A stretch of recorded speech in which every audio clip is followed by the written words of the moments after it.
Sağlıklı olmak tek bir şeye bağlı değil. Zihin, duygular ve beden. Üçü aynı anda iyi olmalı. Üçünü de doğru beslemeliyiz. Şunu fark ettiysen yalnız değilsin. Bazen zihnen iyiyiz ama beden bitik. Bazen beden iyi ama içimiz sıkışık. Bazen de duygular iyi gibi ama zihinde bir sis var.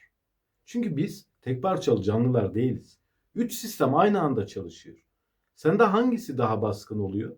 Sis mi, sıkışma mı, bitkinlik mi?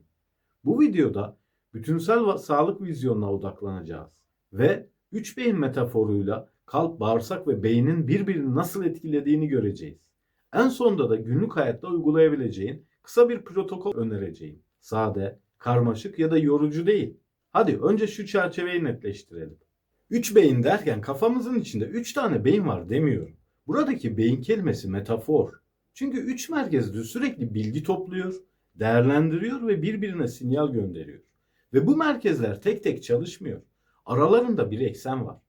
Ben buna bağırsak beyin kalp arasında çok yönlü bir iletişim hattı diyorum. Yani bilimdeki ismiyle Gut Brain Heart Axis. Bu iletişim birkaç kanal üzerinden sürüyor. Kavram kalabalığında boğulmadan konuşalım. Birincisi sinir hattı. Bedenden beyine giden ve beyinden bedene geri dönen hızlı bir kablo sistemi gibi düşün. Bunun en bilinen ana hattının adı vagus. Vagus'u şöyle hayal et. İçeriden rapor taşıyan ana otoyol. İkincisi kimyasal mesajlar. Hormonlar ve küçük biyokimyasal sinyaller gibi.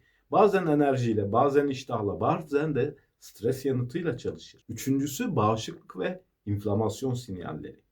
Vücut tehdit var yok diye bir dil ile konuşur.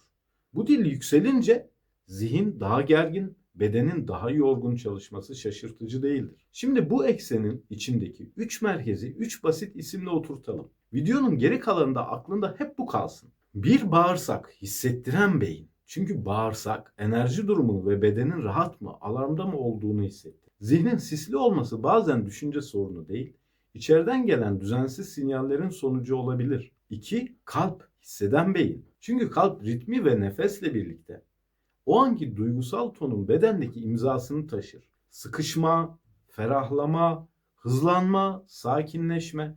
Bazen duyguyu anlamadan önce kalp zaten hissetmiş olur. 3. Beyin, düşünen beyin. Burası anlam veren, analiz edip yorumlayan, karar veren yer. Ama şunu unutma. Düşünen beyin çoğu zaman diğer iki merkezden gelen mesajlara göre performans gösterir.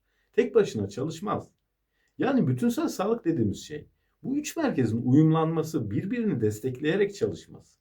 Birini tek başına düzeltmeye çalışınca diğer ikisi frene basabiliyor. O yüzden bugün önce iletişim sistemini öğreniyoruz. Sonra bağırsak, kalp ve beyne tek tek bakıp en sonunda bunu günlük hayatta bağlayan kısa bir protokole geçiyoruz. Şimdi sırayla gidelim. Önce hissettiren beyin, yani bağırsak. Bağırsak hissettiren beyin derken şunu kastediyorum. Bedenin enerji durumunu, güven alarm dengesini ve iç konforu çoğu zaman önce bağırsak üzerinden hissederiz. Burada iki katman var. İkisini çok basit ayıralım. 1. Sinir ağı. Bağırsakların kendi sinir sistemi var. Bu sistem sindirimin ritmini yönetiyor. Ama aynı zamanda beyne sürekli rapor gönderiyor. Enerji var mı? Gerginlik var mı? Sindirim rahat mı? 2. Ekosistem. Bağırsakta yaşayan mikro canlılar bir ekosistem gibi. Onların ürettiği bazı maddeler bağışıklıkla ve bedenin genel tonu ile bağlantılı. O yüzden bağırsak iyi değilse sadece karın şişkinliği değil, bazen mod, odak, motivasyon da etkileniyor. Sen bunu daha önce hiç yaşadın mı? Yani ben aslında iyiyim ama sanki zihnin perde arkasından bakıyor hali gibi. Şimdi çok pratik bir yere bağlayacağım. Zihnin sisli olduğu günlerde çoğu zaman 3 şey eşlik eder. 1. Kan şekeri dalgalanması. Hızlı yükselip hızlı düşen enerji. 2. Düzensiz uyku. 3. Aşırı işlenmiş, aşırı hızlı tüketim. Bunu yasaklar listesi gibi değil, sistemin dili gibi düşün. Bağırsak sakin ve dengeli ise beyin daha az alarmda olur. Kalp ritmi daha düzenli olur. Duygu daha yönetilebilir olur. Mini bir örnek. Sabah tatlı kahve, hızlı tempo, öğlen sis, akşam sinirlilik. Bu çoğu zaman karakter değil, fizyoloji. Şimdi ikinci merkeze geçelim. Hisseden beyin, yani kalp. Kalp hisseden beyin çünkü duygular sadece zihinsel bir olay değil, bedende yaşanan total bir gerçeklik. Kalbin önemli iki işareti var. 1. Ritim, hızlanma, yavaşlama. 2. Nefesle uyum. Bedenin gaz mı, frende mi olduğu. Burada ana fikir şu. Zihin bazen duyguyu anlamaya çalışır ama kalp çoktan o duyguyu beden diline çevirmiştir. Sıkışma, daralma, hızlanma, ferahlama bunlar duygunun bedendeki imzası. Ve şunu çok seviyorum. Çünkü pratik. Bazı anlarda zihni ikna ederek sakinleşemezsin. Ama bedene güvendeyiz sinyalini verirsen, nefes yavaşlayınca, ritim düzenlenince zihin peşinden gelir. Bu yüzden kalp bölümünün mesajı şu. Duygu düzenleme sadece düşünceyle değil, ritimle de olur. O yüzden birazdan protokolde kısa bir nefes ritim adımı mutlaka olacak. Mini bir örnek düşün. Biri mesaj attı, tetiklendin. Daha ne olduğunu anlamadan kalp hızlandı. İşte hisseden beyin bu. Şimdi üçüncü merkeze gelelim. Düşünen beyin. Beyin, düşünen beyin. Anlam veren, yorumlayan, planlayan, karar veren yer. Ama burada küçük bir gerçek var. Beyin çoğu zaman veriyle çalışır. Verinin büyük kısmı da bedenden gelir. Yani beynin yaptığı şey şu. Bağırsaktan gelen enerji raporu, kalpten gelen güven raporu. Bunları alır ve bir hikaye yazar. Tehlike var, yetersizim, yetişemeyeceğim, her şey üstüme geliyor. Bazen de tam tersi. Güvendeyim, odaklanabilirim, başlayabilirim. Bu yüzden mental wellness'ta şunu çok net söylüyorum. Önce sistemi regüle et, sonra çözüm üret. Çünkü sistem alarmdayken düşünce çoğu zaman doğru çalışmaz. En kötü senaryoyu seçer. Beyin tarafında hedef düşünceyi susturmak değil, düşünceyi yönetilebilir hale getirmek. Birazdan protokolde duygu etiketleme gibi küçük bir adım koyacağım. Çünkü duygu isim alınca beyin panikten çıkar, direksiyona geri oturur. Şimdi bu üç merkezi tekrar birbirine bağlayalım. Bütünsel sağlık dediğimiz şey tam burada başlıyor. Şimdi resmi büyütelim.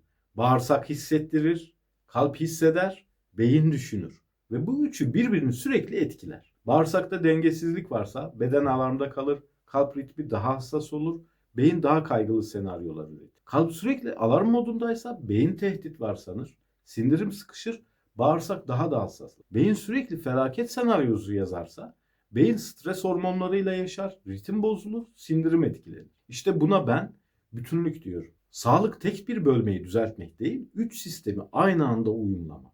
Ve güzel haber şu, bu karmaşık görünebilir ama müdahale noktaları basit. Çünkü eksen 3 kanaldan konuşuyordu ya. Sinir hattı, kimyasal mesajlar, bağışıklık dili.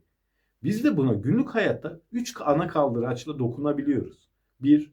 Beslenme ve ritim. 2. Nefes ve ritim. 3. Farkındalık ve anlam. Şimdi bunu 7 günlük sade bir protokole çevirelim. Hazırsan uygulanabilir kısmına geçiyoruz. Protokole geçiyoruz ama bu protokol mükemmel olmak için değil, sistemi hizaya getirmek için. Ben insanlara şunu öğretiyorum. Önce fazlalıklardan kurtul.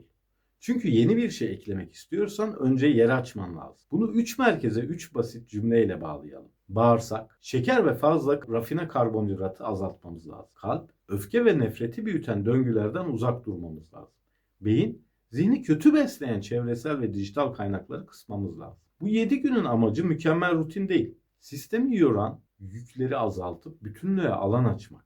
Bağırsakta yer açmanın en hızlı, sağlıklı ve efektif yolu şeker ve rafine karbonhidratı azaltmak. Tamamen kesmek değil, sadece yükü düşürmek. 7 gün boyunca tek bir kural seç. Şekerli içecekleri çıkar ya da tatlıyı haftalık otomatik olmaktan çıkar ya da ekmeği, beyaz unlu atıştırmaları azalt. Bu değişim çoğu insanda enerji dalgalanmalarını yumuşatır. Enerji daha stabil olunca hissettiren beyin daha sakin sinyal verir. Yer açtıktan sonra mini beslenme. Kural A. Lif çıpası. Her gün bir tane lif çıpası koy. Salata, sebze yemeği, baklagil, yulaf gibi. Miktar devasa olmak zorunda değil. Süreklilik önemli. Kural B. Şeker dalgalanmasını yumuşat. Günde bir öğünde şu küçük dengeyi hedef. Protein artı lif birlikte olsun. Çünkü bu ikili gün içindeki enerji iniş çıkışlarını yumuşatır. Zihnindeki sis azalır. Mini bir not. Bu bir diyet değil. Sistem için yakıt düzeni. Kalp kısmında yer açmak şuna benziyor. Öfke ve nefreti taşıyan zinciri kırmak. Çünkü o zincir kalp ritmini sertleştirir, nefesi bozar, bedeni alarmda tutar. 7 gün boyunca bir fren kuralı koy. Tetiklenince hemen cevap verme. Mesaj, yorum, tartışma nerede olursa olsun. 10 dakika sonra de. Bunu daha önce hiç denedin mi? Birçoğuna cevap vermemeye başlayacaksın zaten. Sosyal medya kavgasına girmemek, trafikte camı açıp bağırmamak, gergin ortamlarda cevap vermemek, bu telaşa düşmemek bir karakter meselesi değil. Bir sinir sistemi hijyeni. Yer açtıktan sonra mini beslenme. Günde 5 dakika nefes ritmi. 4 saniye nefes al, 6 saniye nefes ver. Zorlanmadan yumuşak. Bu bedene fren sinyali verir. Kalp ritmi yumuşayınca zihin de çoğu zaman peşinden gelir. Mini bir not. Nefes egzersizi değil. Sinir sistemine kısa bir mesaj bu. Beyin kısmında yeri açmanın adı dijital gürültüyü kısmak. Çünkü düşünmeyle karıştırdığımız şeylerin bir kısmı, hatta önemli bir kısmı aslında sadece zihinsel çöp akışı. 7 gün boyunca bir dijital diyet kuralı seç. Uyanınca ilk 30 dakika sosyal medya yok. Anlamsız TV yayınlarını ve sosyal medya hesaplarını terk et. Akşam yatmadan önce son 60 dakika ekransız geçsin. Bunu yasak gibi değil. Beynime nefes aldırıyorum gibi düşün. Unutma, beynin başkalarının çöp tenekesi olmak zorunda değil.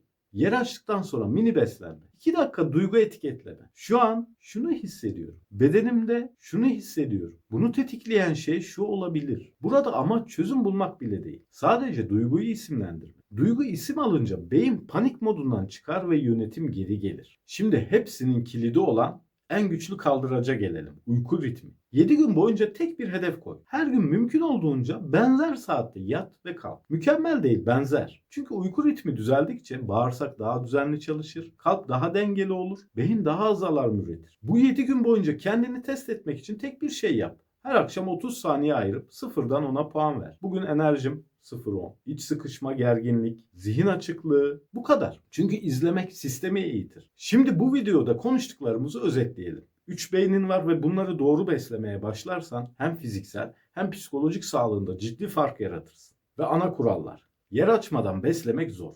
Gereksiz bagajlardan kurtul ki yolculukta sana eşlik edecek iyi yol arkadaşlarına yer olsun. Önce bağırsakta şeker yükünü azalt, kalpte öfke döngüsünü kes, beyinde dijital gürültüyü kıs. Sonra küçük ama etkili eklemelerle sistemi hizaya getir. Unutma, amaç mükemmel olmak değil, bütün olmak. Eğer bu video sende bir şeyleri yerine oturttuysa şunu yap lütfen. Videoyu kaydet. 7 gün dene. Her gün sadece %70 bile yeter. Sonra yorumlara yaz. Neler fark ettin? Sende daha baskın olan hangisi? Hissettiren bağırsak mı? Hisseden kalp mi? Düşünen beyin mi? Takıldığın bir yer olursa yaz. Nerede zorlandığını söylersen oradan destekleyeyim. İstersen ihtiyacı olduğunu düşündüğün tanıdıklarına da gönder videoyu.